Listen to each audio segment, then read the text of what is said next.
시편 9편 1절부터 10절까지만 일단 읽겠습니다.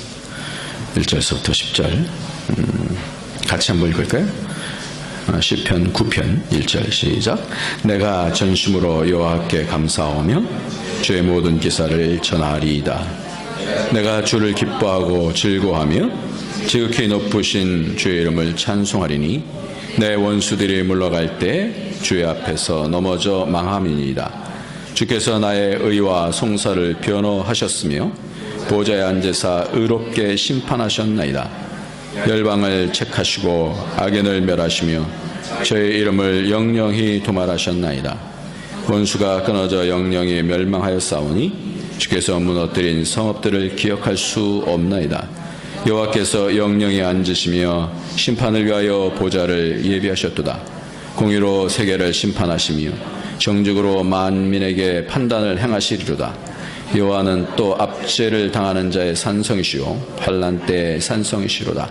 여호와여 주의 이름을 아는 자는 주를 의지하오리니 이는 주를 찾는 자들을 버리지 아니하십니다. 아멘. 오늘 시편 9편 말씀의 표제어를 같이 한번 읽겠습니다. 표제어를 시작. 다윗의 시 영장으로 뭇라벤에게 맞춘 노래. 뭇라벤이라는 것은 뭇이라는 것은 이제 죽음이라는 뜻이고 라벤이라는 것은 벤이라는 것은 아들이에요. 아들의 죽음. 이것에 초점을 맞춰서 부른 노래다 이렇게 얘기합니다. 아들의 죽음. 지금 다윗의 시인데 아들의 죽음 그렇게 됐어요. 아들의 죽음이라고 하면 우리가 어저께 압살롬에 대한 죽음을 같이 이렇게 봤는데 압살롬의 죽음을 통하여서 그가 원수가 됐었음에도 불구하고 이 압살롬의 죽음을 통해서 마음이 깨어지고 그 원인이 자신의 이 죄로 인해서 그 열매가 맺혀지는 것이 바로 그 자녀들에게 흘러가는 것, 가문에 흘러가는 것을 보면서 그러나 그 안에서 그럼에도 불구하고 그가 몸부림치면서 하나님께서 주시는 징계를 그 몸으로 받아내는 그의 삶으로 받아내는 그런 현장을 우리가 보면서 너무나 마음이 안타깝잖아요. 그러니까 우리에게도 마찬가지로 우리의 삶이 하나님 앞에서 모든 것이 다 판단되어질 거란 말이에요. 오늘도 계속해서 판단이라는 단어, 심판이라는 단어가 계속해서 나오는데 의, 심판 이게 다 똑같은 단어예요. 하나는 슈파트, 하나는 미슈파트. 그래서 그 앞머리만 다르지 사실은 같은 거예요. 의를 따라서 하나님께서 심판하시겠다는 거예요. 우리가 옳고 그름을 따라서 우리를 심판하시겠다는 것인데 하나님의 의 앞에 우리가 어떻게 서겠습니까? 그러나 우리가 이 부분을 보면서 어떻게 살아야 되는가. 아브라함도 하나님께서 깨시잖아요. 그 아들을 통하여서 그 아들을 주시고 그 아들을 죽이라고 말씀하시면서 그러면서 깨게 만드셔요. 그러면서 하나 아버지의 마음을 배우겠다 그러는데 압살롬의 죽음을 통해서 죄 앞에서 아버지의 마음 그 통탄하는 그것을 이제 배웠다 이렇게 얘기합니다. 아무튼 우리가 이런 상황 속에서 깨달아야 되는 것은 뭐냐면 모든 상황들은 다 우리가 심판받는다는 거예요. 우리의 모든 일들 우리가 너 이거 잘못했어. 내가 뭘 잘못해. 이제 서로 얘기하는 것들이 다 판단하는 거거든요. 이것이 옳은지 그른지. 우리의 삶의 중요한 부분은 뭐냐면 내가 옳으냐 그르냐라는 거예요. 자녀하고도 얘기할 때, 또 부모하고 얘기할 때, 친구들이랑 얘기할 때 모든 것들이 다 뭐예요? 당신 그거 옳아 틀려 이거 아니에요. 그러니까 그것이 옳지 않은데도 불구하고 옳다고 그러면 속에서부터 뭐가 나오는 거예요? 화가 나는 거 아닙니까? 그래서 우리의 삶 가운데서 이 옳은 것, 의에 대한 부분은 굉장히 중요하고 판단이라고 하는 부분은 굉장히 중요한 부분이에요. 그럼에도 불구하고 우리는 판단하지 말라. 그러니까 어떻게 판단하지 않고 사는가? 이런 상황 앞에서 그 말씀을 어떻게 이해를 해야 되나 하는 그런 생각들도 이제 갖게 되어지는데 이번에 그 변호인이라고 하는 그런 영화가 그렇게 막 900만 이렇게 올라왔다고 그래요. 근데 중국에 벌써 그게 풀렸다고 그래요. 그래서 풀린 거 좀 한번 봤으면 좋겠는데 한국 갈 시간이 없으니까 농담이고요. 그러니까 변호인에 대한 부분이 나오고 또 그 석공 테러 하는 그 성대 교수 있지 않습니까? 이렇게 자신이 한 일에 대해서 누군가 판사가 그 부분을 판사도 뭐예요? 인간이잖아요. 그런 판단에 대해서 너무나 힘든 거예요. 자기가 너무나 이것은 불공평하다는 거죠. 불이하다는 거죠. 그러니까 내가 그것을 심판해야 되겠다 그래갖고 석공하는 걸 갖고 와서 이렇게 쏘는 뭐 맞거나 뭐 그러진 않은 것 같은데 아무튼 그런 상황 가운데 우리의 모든 것들이 우리의 삶을 전체를 따져보면 이 내용이 너무나 큰 거예요. 저 사람이 옳은 거야, 그런 거야. 내 판단이 그럼 옳은 게 그런 거야. 결국 우리의 삶은 모두 판단받게 되었는데 우리 스스로도 하나님 앞에서 두렵기도 하고 또 사람하고 만날 때도 모든 것들이 다 그 판단 가운데 서는데 그런데 우리는 뭘 봐야 되느냐. 오늘 한번 1절서부터 한번 보겠습니다. 내가 전심으로 시작. 내가 전심으로 여호와께 감사하며 주의 모든 기사를 전하리이다. 내가 주를 기뻐하고 즐거워하며 지극히 높으신 주의 이름을 찬송하리니 내 원수들이 물러갈 때 주의 앞에서 넘어져 망함이다 그랬어요.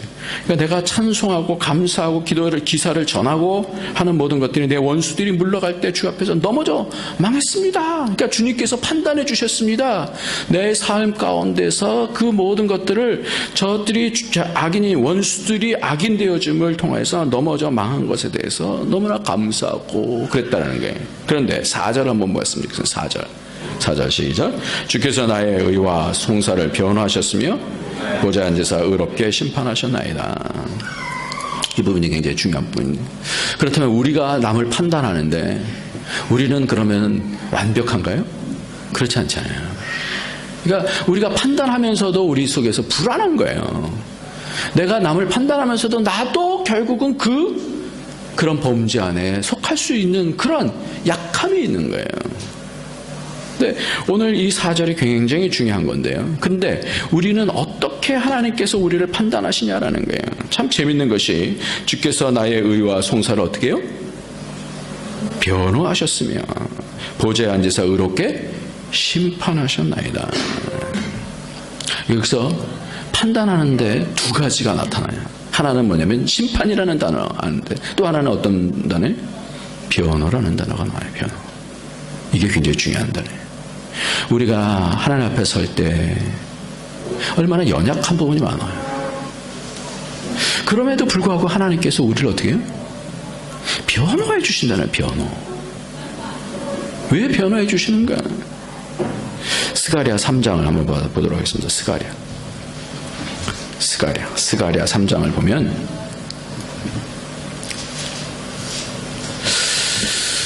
이것이 우리를 구원해 주시는 하나님의 그 은혜인데요. 3장 1절, 2절, 3절, 4절 한번 읽겠습니다. 시작. 대제사장 여호수아는 여호와의 사자 앞에 섰고 사단은 그의 우편에 서서 그를 대적하는 것을 여호와께서 내게 보이시니라. 여호와께서 사단에게 이르시되 사단아 여호와가 너를 책망하노라. 예루살렘을 택한 여호와가 너를 책망하노라. 이는 불에서 그슬린 나무가 아니냐 하실 때에 여호수아가 더러운 옷을 입고 천사 앞에 섰는지라. 여호와께서 자기 앞에 선 자들에게 명하사 그 더러운 옷을 벗기라 하시고 또 여호수아에게 이르되 내가 내 죄가를 제하여 버렸으니 내게 아름다운 옷을 입히리라 하시기로 그랬습니다. 여기는 완전히 복음이에요. 복음. 구약에 있는 복음인데요. 이것이 뭐냐면 대제사장 여호수아가 있어요. 앞에 있는 여호수아가 아니라 또 대제사장 여호수아가 있어요. 근데 이 여호수아라는 사람이 그 옆에 여호와의 사자가 섰다. 근데 이 여호와의 사자는 누구냐면 구약에 나타나신 예수님을 얘기할 때 여호와의 사자로 이렇게 나타나신다. 여호와의 사자로 나타나셔서 그 옆에는 또 누가 있어요? 사단이 있어. 사단이 그 우편에 서서 대적했다. 이게 정죄라는 걸 얘기하는 거예요. 정죄를.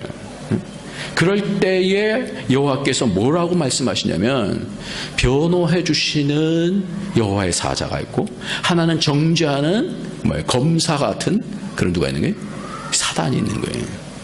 그러니까 이 대제사장 여호수아 앞에 딱 섰는데 더러운 옷이에요. 더러운 옷.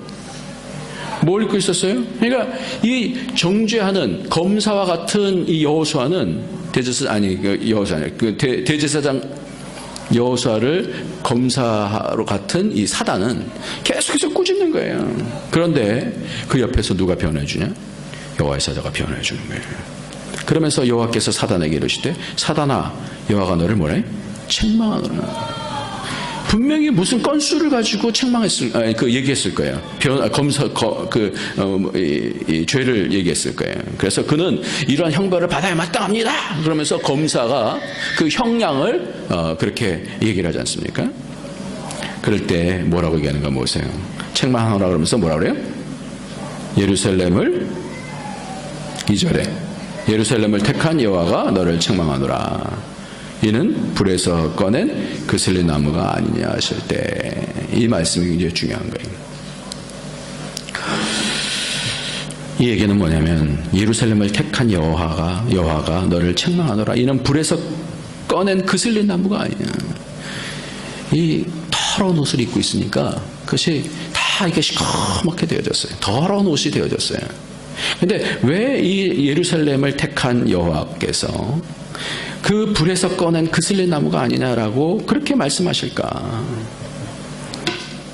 그 얘기는 뭐냐면 환란 가운데서는 바벨론 포로 가운데서 다시 어떻게 해요? 그 환란 가운데서 다시 예루살렘으로 오게 되어진 그 불에서 거슬린 환란 가운데서 그 포로 가운데서 몸부림친 그 여호수아를 바라보면서 이는 불에서 거슬린 이것이 정죄할 상황이냐라는 거예요. 아니라라는 거예요. 그 포로 가운데서 하나님을 믿으려고. 그러나 우리가 어때요? 연약함 가운데 있는 거예요. 포로 가운데 빠져 있는 거예요. 죄의 포로에 빠져 있고 바벨론 포로 가운데 빠져 있는 거예요. 그럼에도 불구하고 그 가운데서 어떤 거예요? 하나님 앞에 서려고 애를 쓰는 거예요. 애를 쓰는 거예요. 몸부림치는 거예요. 그러니까 하나님께서 그걸 어떻게 해요? 변호해 주시는 거예요. 변호해 주시는 거예요. 그러니까 사단은 우리를 정죄하지만 우리가 하나님 어떻게 더 잘 섬기려고 그러니까 우리의 연약함이 다 있어요. 그러니까 판단합니다. 모든 것이 다 판단이에요. 그런데 그 율법을 가지고 이 율법을 통하여서 우리의 정죄된 것을 판단하잖아요.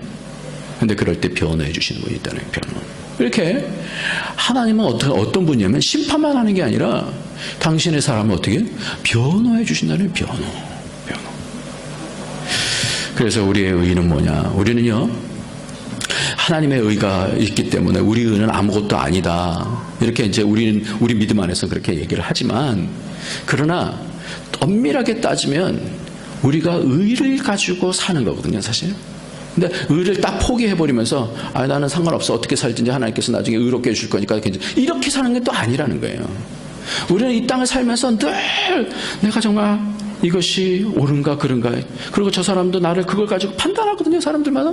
근데 의라는 것은 굉장히 중요한 거예요. 근데 그걸 가지고 지금 어떻게 해요? 포로 가운데서 몸부림치면서 그 포로 생활에서 포로로 살지 아니하고 하나님 앞에서 살려고 애쓰는 것이 있는 거예요. 그러니까 그거를 어떻게 하냐? 그거를 보면서 이는 그슬린 나무가 아니냐? 그거를 변호해주는 그 근거가 되어지는 거예요. 그래서 그가 연약함 가운데 있지만 우리가 하나님 앞에 몸부림치면서 하나님 앞에 영적 싸움을 할 때 그 더러운 옷을 입은 여호수아를 변호해주는 그 여호와의 사자가 있는 거예요. 그래서 이렇게 말씀합니다. 여호수아가 더러운 옷을 입고 3절 시작. 여호수아가 더러운 옷을 입고 천사 앞에 섰는지라 여호와께서 자기 앞에 선자들을 명하사 그 더러운 옷을 벗기라 하시고 또 여호수아에게 이르시되 내가 내 죄가를 제하여 버렸으니 내게 아름다운 옷을 입히리라 하시기로 그랬어요. 그러니까 우리가 참 의에 대한 부분이 사실 굉장히 성경에서는 중요한 부분인데 근데 하나님께서 우리가 애쓰는 하나님 앞에 서려고 애쓰는 거 내 의를 드러내려고 하는 그게 아니라 하나님 앞에서 서려고 애쓰는 그 의를 보시는 거예요. 물론 우리의 연약함 때문에 더러워요. 연약해요. 근데 그것을 어떻게 해요? 그걸 바라보시는 것은 이는 그슬린 나무가 아니냐. 그러면서 그에게 뭐라 그래요? 더러운 옷을 벗기시고 아름다운 옷을 입히라. 이렇게 말씀하시는 거예요. 그게 하나님의 의예요. 그게 하나님의 의. 하나님은 위로하시는 하나님이십니다. 하나님은 우리를 여러 가지 때때로는 모든 사람들이 정죄할 수 있어요. 내가 볼 때도 연약함이 보여지면 낙심되어지고 또 내 때는 내가 볼 때도 이 다윗이 그랬을 것 같아요. 다윗이 그런 지금 상황 가운데서 너무 낙심이 되어졌을 것 같아요. 하나님 앞에 선다고 섰지만 자기의 범죄한 것을 통해서 그 가문의 여러 가지 어려움들에 대해서 심판당할 때, 근데 그가 잡은 것이 뭐예요? 하나님의 말씀을 끝까지 잡으면서 순종하는 거 아니에요? 지금 순종하는 거.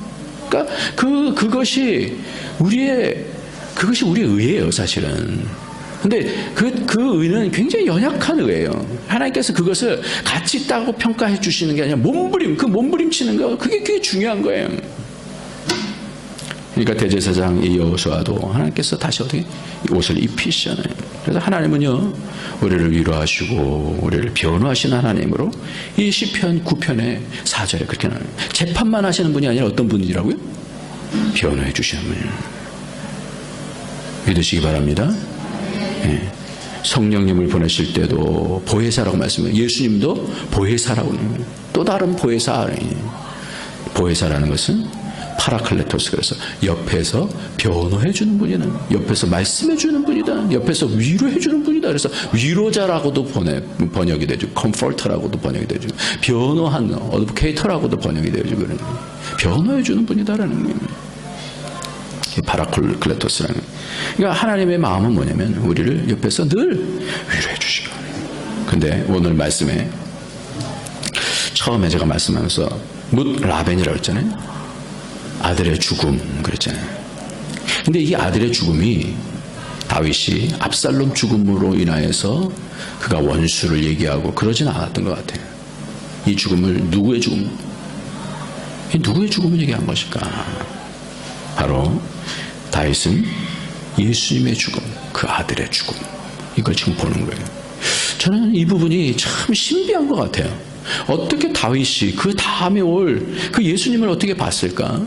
물론 히브리서에서도 말씀하고 이제 그렇습니다만, 그 8편에서 우리가 보잖아요. 8편에서 2절에 주의 대적을 인하여 어린아이와 젖먹이, 이걸 그대로 받아갖고 예수님의 사역 가운데서 말씀하신다고. 언제 우리가 위로를 받는가? 그의 아들의 옷을 입혀주시면서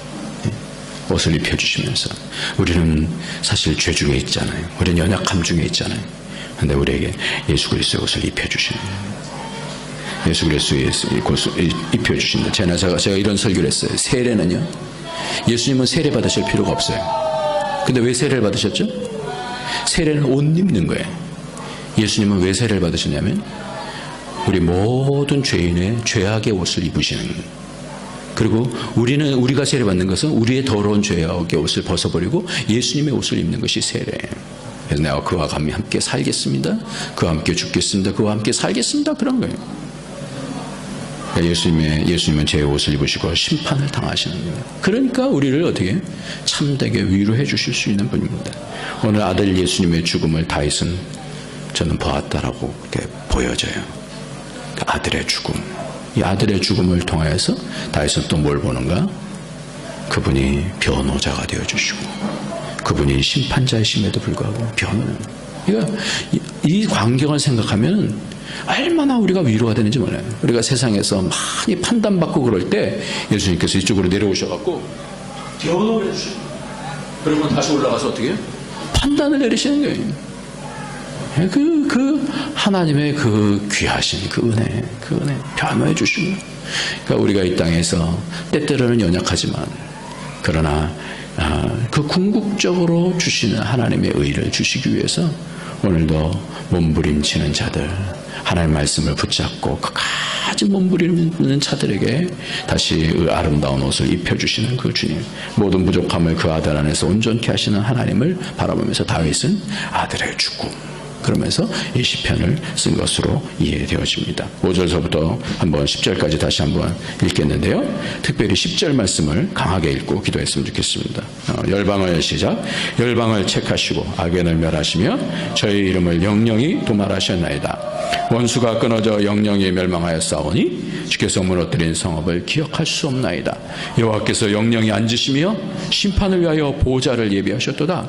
공의로 세계를 심판하시며 정직으로 만민에게 판단을 행하시리로다. 여호와는 또 압제를 당하는 자의 산성이시오 환난 때에 산성시로다. 여호와여 주의 이름을 아는 자는 주를 의지하오리니 이는 주를 찾는 자들을 버리지 아니하십니다. 아멘. 오늘도 찾는 자를 하나님께서 붙잡아 주시고 당신의 위로로, 당신의 변호로 우리를 세워주실 줄 믿습니다. 오늘도 기도 가운데서 승리하는 저와 여러분이 되어지길 예수님의 이름으로 축원합니다. 이 시간 다 같이 기도합시다. 기도할 때 하나님 연약합니다. 그럼에도 불구하고